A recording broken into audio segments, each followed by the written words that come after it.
Details చూస్తే ఖమ్మం జిల్లాలోని deputy CM Bhatti Vikramarka నేడు విస్తృతంగా పర్యటించారు. ఈ సందర్భంగా కోడమూరు వందనం ఎత్తిపోతల పథకం ఫేజ్ 2 పనులకు ఆయన శంకుస్థాపన చేశారు. గతంలో తాను ఇచ్చిన మాట ప్రకారం ఈ ప్రాంతాన్ని సస్యశ్యామలం చేసేందుకు చిత్తశుద్ధితో పనిచేస్తున్నామని, ఇప్పటికే ఫేజ్ 1 పనులు పూర్తి చేశామని ఆయన గుర్తు చేశారు.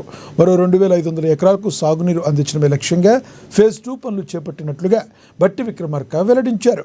ప్రభుత్వం కేవలం మాటలకే పరిమితం కాకుండా రైతు భరోసా మరియు రుణమాఫీ అమలు చేసి రైతులకు అండగా నిలిచిందని పేర్కొన్నారు. నిజమైన ప్రజా సంక్షేమం అంటే ఇదేనని ఆయన ధీమా వ్యక్తం చేశారు.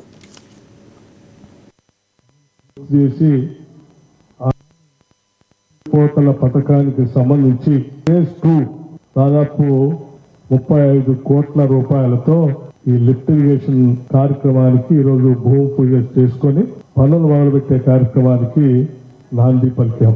కొదుమూరు వందనాల గ్రామాలకు సంబంధించి ఇప్పటికే ఫేజ్ 1లో 2500 ఎకరాలకి నీళ్ళిచ్చే కార్యక్రమాన్ని ఆ రోజుల్లోనే మనం పూర్తి చేసుకున్నాం. బహుశా 2013-14లో ఈ ప్రాజెక్ట్ని శాంక్షన్ చేసుకొని పనులు పూర్తి చేసి ఆనాడు సరే పెద్దలు మిత్రులు అందరూ మాట్లాడినట్టుగా చింతకాని మండలంలో చుట్టూ నాగార్జున సాగర్ నీళ్లు ప్రవహిస్తున్నప్పటికీ ఈ కొదుమూరు వందల గ్రామాలకు సంబంధించి నీళ్లు రాకపోవటం వల్ల ఈ ప్రాంత రైతాంగం చాలా ఇబ్బందులు పడుతున్న సంగతిని నేను ఇక్కడ శాసనసభ్యుడిగా పోటీ చేయడానికి వచ్చినప్పుడు నా దృష్టికి తీసుకొచ్చాను.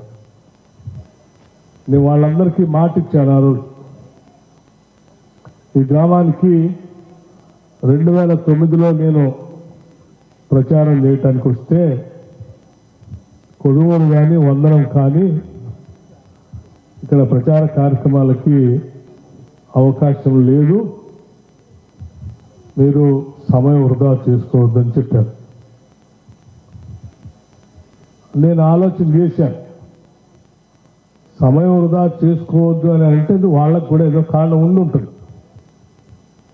ఆ కారణం ఏంటో తెలుసుకొని దాన్ని మనం పరిష్కారం చేపించినప్పుడు వాళ్లే ఎదురొచ్చి స్వాగతం పలుకుతారు. ఆ పరిష్కార మార్గం ఏంటో మనం చూడాలని చెప్పి ఆలోచన చేశాను తప్ప గ్రామం మీద వేరే దురుద్దేశంతో దూరంగా వెళ్ళలేదు.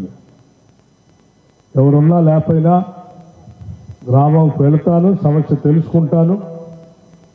నాకు వాళ్ళు ఓట్లు వేసినా వేయకపోయినా వాళ్ళ సమస్య పరిష్కారం చేయటం నా